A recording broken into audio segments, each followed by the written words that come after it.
پاکستان میں دہشت گردی کے پیچھے بھارت کا ہاتھ ہے۔ ملک میں دہشت گردی ختم ہو چکی، سازش کے تحت دوبارہ لائی گئی۔ ہمسایہ ملک کو سمجھانے کی کوشش کر رہے ہیں۔ وزیر اعظم شہباز شریف کا بلوچستان نیشنل ورکشاپ سے خطاب، کہا افغانستان کی سرزمین دہشت گردوں کو استعمال نہ کرنے دی جائے۔ افغان عبوری حکومت دہشت گردی کو ختم کرنے میں ناکام ہو گئی۔ بلوچستان کے لوگوں کی قربانیاں رائگاں نہیں جائیں گی۔ مستونگ میں سیشن جج اور ایک اہلکار نے جام شہادت نوش کیا۔ دہشت گردی کی جنگ کے خلاف 90,000 پاکستانی شہید ہو چکے۔ اسلام آباد چاروں صوبوں کا مسکن ہے۔ بلوچستان کے 27,000 کے ٹیوب ویلز کو شمسی توانائی پر منتقل کیا گیا۔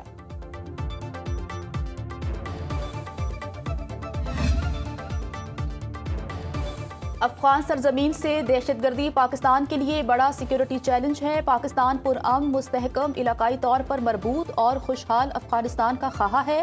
نائب وزیر اعظم اسحاق ڈار کا SCO وزیر خارجہ کونسل سے خطاب، کہا SCO کے رکن ممالک کے درمیان تجارت کئی گنا بڑھ گئی۔ شنگھائی اسپرٹ باہمی اعتماد، مساوات، ثقافتی احترام، مشترکہ ترقی اور تعمیری سفارتکاری کی بنیاد ہے۔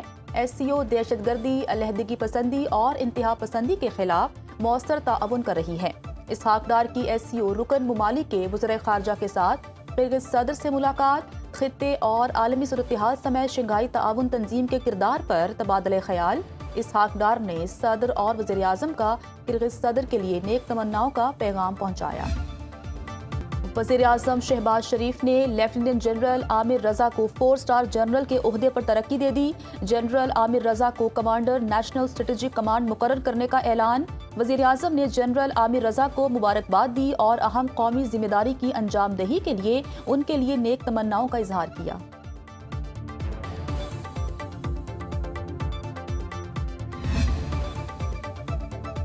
نیب سے متعلق تمام مقدمات آئینی عدالت سنے گی۔ سپریم کورٹ نے عدالتی دائرہ اختیار کیس کا فیصلہ سنا دیا۔ فیصلے میں کہا کہ نیب قانون میں ترمیم کے بعد سپریم کورٹ اب نیب مقدمات نہیں سن سکتی۔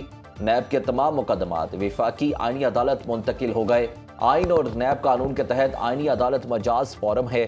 سپریم کورٹ نے نیب اور وفاقی حکومت کا موقف درست قرار دے دیا۔ جسٹس محمد علی مظہر نے مختصر فیصلہ پڑھ کر سنایا۔ امریکی فوج کے ایران پر مسلسل 13ویں روز بھی حملے، اہواز میں 4 افراد شہید، 5 زخمی۔ بندر عباس میں دھماکے، 2 افراد زخمی۔ جازک، اندشمشق، امیدیہ، جزیرہ قشم، خنداب، خرم آباد میں دھماکے، 2 میزائل جزیرہ قشم کے گاؤں میں گرے۔ امریکی سینٹرل کمانڈ نے حملوں کی تصدیق کر دی۔ سینٹ کام کے مطابق حملے آبنۂ ہرمز سے گزرنے والے تجارتی جہازوں کو ایران سے لاحق خطرات کو مزید کم کرنے کے لیے کیے گئے۔ ایران کا جزیرہ قشم پر پرواز کرنے والا امریکی طیارہ مار گرانے کا دعویٰ۔ ملبہ جلتا ہوا گرنے کی ویڈیو بھی سوشل میڈیا پر وائرل۔ پاسداران انقلاب نے صوبہ کرمان میں امریکی ٹوموہاک کروز میزائل کو تباہ کر دیا۔ شہر کہنوج میں دفاعی یونٹ نے میزائل کو تباہ کیا۔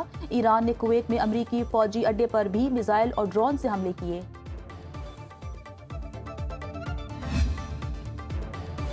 امریکہ کی جانب سے ایران پر بمباری کے لیے برطانوی ایئر بیس کا استعمال، پاسداران انقلاب کی برطانیہ کو سخت رد عمل کی دھمکی، کہا ایران کے خلاف جارحیت میں استعمال ہونے والا فوجی اڈہ جائز ہدف سمجھا جائے گا۔ بحر ہند میں امریکی فوج کے پاس کروز میزائل کے ذخائر کم ہو گئے تو برطانیہ کے RAF فیئر فورٹ اڈے سے طیاروں کا استعمال کیا۔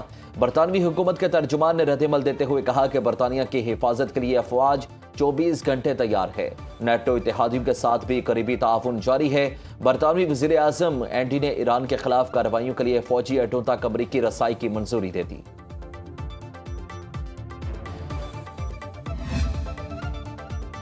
آبنائے ہرمز میں تجارتی جہازوں کے نقصان کا ازالہ ایران کے منجمد اثاثوں سے کیا جائے گا۔ امریکی صدر ڈونلڈ ٹرمپ نے سوشل میڈیا پیغام میں کہا، فیصلہ فوری طور پر مؤثر تصور کیا جائے۔ آئندہ اطلاع تک جہازوں، ان کے کارگو یا اس سے متعلق کسی بھی نقصان کی ادائیگی کے لیے امریکہ کے زیر کنٹرول ایرانی رقوم استعمال کی جائیں گی۔ یہ نقصانات بہت زیادہ بھی ہو سکتے ہیں، تاہم ہمارا ماننا ہے یہی منصفانہ اور عادلانہ اقدام ہے۔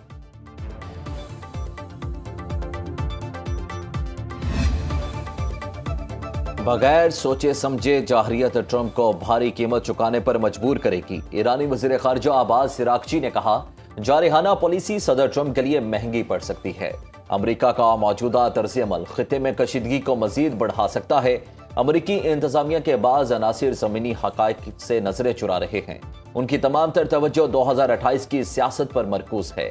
ایرانی سپریم لیڈر کے مشیر محسن رضائی نے کہا، ٹرمپ شہری تنصیبات کو نشانہ بنانے کی دھمکی دے کر اپنی مایوسی اور بے بسی کا اظہار کر رہے ہیں۔ ایران کے بنیادی ڈھانچے کو نشانہ بنایا گیا تو تہران کا رد عمل پہلے سے کہیں زیادہ شدید اور بڑا ہوگا۔ ایران نے امریکہ کی طرف سے جنگ بندی کی نئی تجویز مسترد کر دی۔ میڈیا رپورٹس کے مطابق یہ تجویز عراقی وزیر اعظم علی الزیدی کے ذریعے ایران کو بھیجی گئی تھی۔ ایرانی حکام کا کہنا ہے کہ ایران کسی عارضی معاہدے میں دلچسپی نہیں رکھتا۔ عارضی معاہدے سے آبنائے ہرمز کا مسئلہ حل نہیں ہوگا۔ مجوزہ جنگ بندی تجویز میں شامل شرائط سامنے نہیں آئیں۔ عراقی وزیر اعظم نے گزشتہ ہفتے امریکہ کا دورہ کیا تھا۔ بعد میں وہ تہران میں صدر مسعود پزشکیان سے ملے تھے۔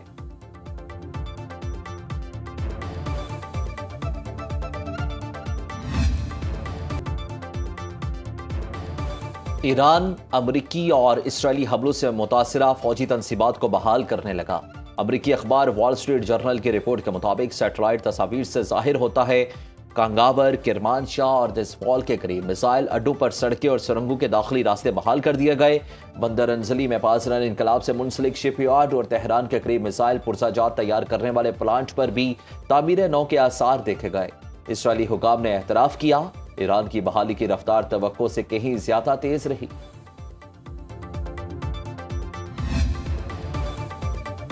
عالمی منڈی میں خام تیل کی قیمتوں میں اضافہ۔ اماراتی بینچ مارک مربن کروڈ آئل کی فی بیرل قیمت میں $17.70 کا بڑا اضافہ، فی بیرل قیمت $107.17 تک پہنچ گئی۔ برطانوی بینچ مارک برینٹ کروڈ کی فی بیرل قیمت $100.60 ہو گئی۔ امریکی بینچ مارک WTI کروڈ کا ایک بیرل $91.93 کا ہو گیا۔ ایشیائی سٹاک مارکیٹس میں مندی۔ شدید مندی کے بعد پاکستان سٹاک مارکیٹ سنبھلنے لگی۔ 100 انڈیکس میں 459 پوائنٹس کی کمی، 1,72,798 پوائنٹس پر آ گیا۔ عالمی منڈی میں سونے کی قیمت میں 0.5% کمی، فی اونس قیمت $4,028 رہ گئی۔ پیٹرول اور ڈیزل کی قیمت میں بلا ناغہ اضافہ۔ پیٹرول ₹4.40 مزید مہنگا ہونے کے بعد ₹331.52 فی لیٹر ہو گیا۔ ڈیزل ₹3.62 اضافے سے ₹378.66 فی لیٹر پر جا پہنچا۔ حکومت نے ایک ہفتے میں تیل کی قیمتیں 5 بار بڑھائیں۔ ڈیزل کی قیمت میں ₹55 اضافہ، پیٹرول کی قیمت مجموعی طور پر ₹21 بڑھ گئی۔ شہریوں کا شدید رد عمل، کہتے ہیں یومیہ قیمت بڑھانا نامناسب اقدام ہے، شہریوں کو سلو پوائزننگ سے زندہ درگور نہ کیا جائے۔ تیل کی قیمتوں میں ہر اضافے کے ساتھ مہنگائی کی آگ مزید بھڑک اٹھتی ہے، حکمران کچھ تو خیال کریں۔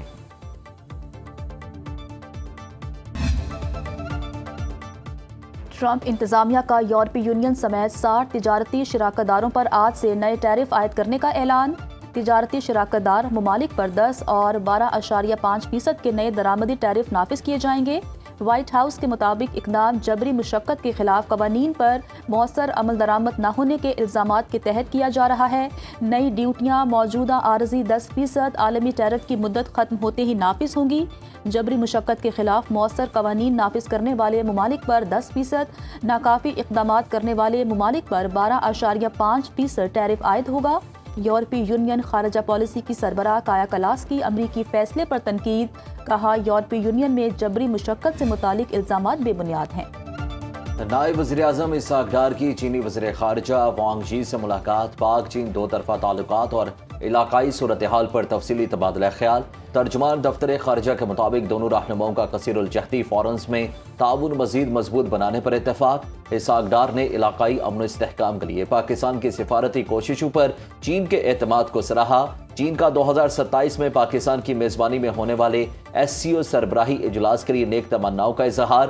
دونوں وزرائے خارجہ کا پاک چین دوستی اور اسٹریٹجک تعاون مزید مضبوط بنانے کے عزم کا اعادہ۔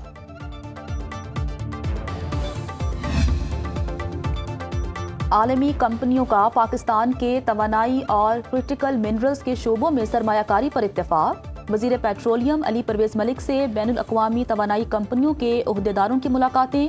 امریکی توانائی کمپنی مورگن ہیوز انرجی کے صدر اور تجارہ کیپٹل کے CEO احمد ولید سے ملے۔ اعلامیے کے مطابق کمپنیاں بلوچستان میں معدنیات کے منصوبوں پر مشترکہ طور پر کام کر رہی ہیں۔ وفاقی وزیر کی وٹول ایشیا کے CEO کیرن کالاگر سے بھی ملاقات۔ علی پرویز ملک نے کہا وٹول کے ہائی سلفر فیول آئل کو ویری لو سلفر